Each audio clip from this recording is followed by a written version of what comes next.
This true crime tale may leave you speechless. Stay till the end and ask yourself, what would you do? It was a cold, rainy night in Portland when a woman named Elise Winters walked into a quiet bistro called the Marrow. She was alone, dressed in a pale coat, her eyes tired but determined. The restaurant was nearly empty. At the far end of the room, behind the chef's counter, stood Vincent Hale, the owner, the chef, and the man who would later be accused of her murder. What happened next would chill an entire community, because after she died in his restaurant, he calmly sat down and ate. The Marrow was the kind of restaurant you read about in food blogs, intimate, dimly lit, with vintage records playing and a chalkboard menu that changed daily. Vincent Hale was known as a culinary artist, charismatic, clean-cut, exuding warmth. That night, Elise asked for the chef's surprise. No one knew this was the first time she'd seen Vincent in 15 years.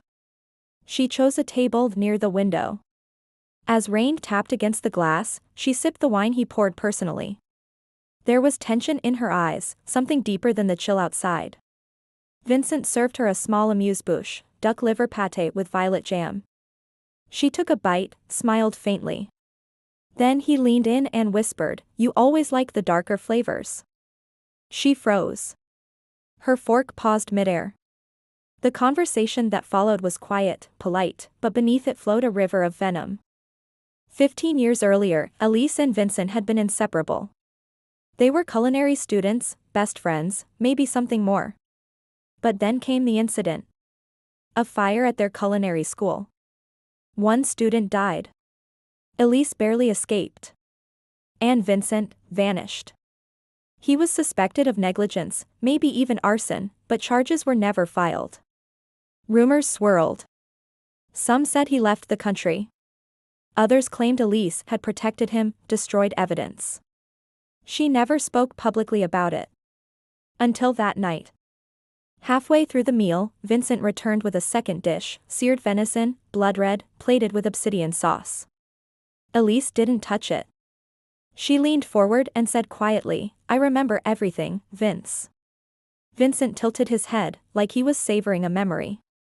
"And yet, here you are, eating my food." She pulled out a small black recorder and pressed play. His voice echoed softly, an old recording. A drunken Vincent, years ago, muttering, she wouldn't shut up. "I had to start the fire." His smile faded. "You kept that all these years?" he asked. She nodded. "I sent copies to 2 journalists. They'll publish if I don't call by midnight." There was silence. Then Elise reached for her wine, and froze. Her hands trembled. Within seconds, she collapsed, gasping. Vincent stood over her. Calm. Almost fascinated. He took the recorder. Walked to the kitchen. And then, he sat down, and began eating her untouched venison. Paramedics arrived 15 minutes later. Elise was pronounced dead at the scene. Initial suspicion fell on food poisoning or a sudden medical event. Vincent was solemn, cooperative. He claimed she had a seizure. He even offered them her untouched glass of wine. But investigators weren't satisfied. They noticed strange details. The recorder was gone. Her phone was wiped. And Vincent never called 911, he just watched.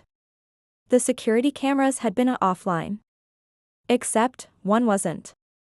Hidden in the hallway leading to the staff room, an old motion-activated camera had recorded the tail end of their conversation. No audio, but clear video. It showed Elise confronting Vincent. Then moments later, her sudden collapse. But what chilled detectives most was what happened next. Vincent calmly retrieved the recorder from her purse. Walked into the kitchen. Minutes later, he emerged with a plate. Sat down. Began eating. And smiled. That 10-second clip leaked online and went viral.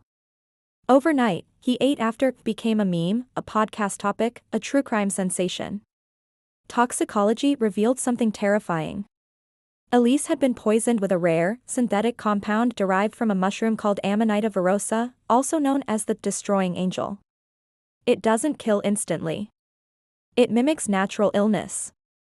nausea, collapse, liver failure. It also doesn't show up on routine screenings. But someone at the medical examiner's office, a fan of culinary toxicology, recognized the signature. Vincent Hale had once written a thesis on death by gourmet. He knew exactly how to do it. Vincent was arrested during dinner service a week later. He never denied anything. Never showed remorse. When asked why he didn't run, he simply said, "She came for closure. I gave her mine." Police later found the recorder, burned in his fireplace. But backups Elise had sent were recovered. 2 journalists confirmed she had scheduled an embargoed story for midnight. She died at 11:47 p.m. Vincent Hale is now serving life without parole.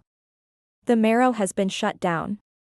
Foodies leave flowers at its rusted front gate. Elise's story has sparked conversations across the country about trauma, secrets, and the fine line between genius and monstrosity. But the image that haunts everyone is the same: a woman lies dead on the floor.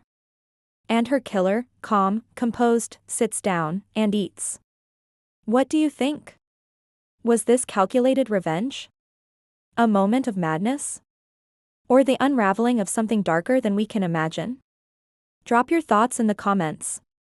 Like, subscribe, and hit the bell for more chilling stories you won't forget.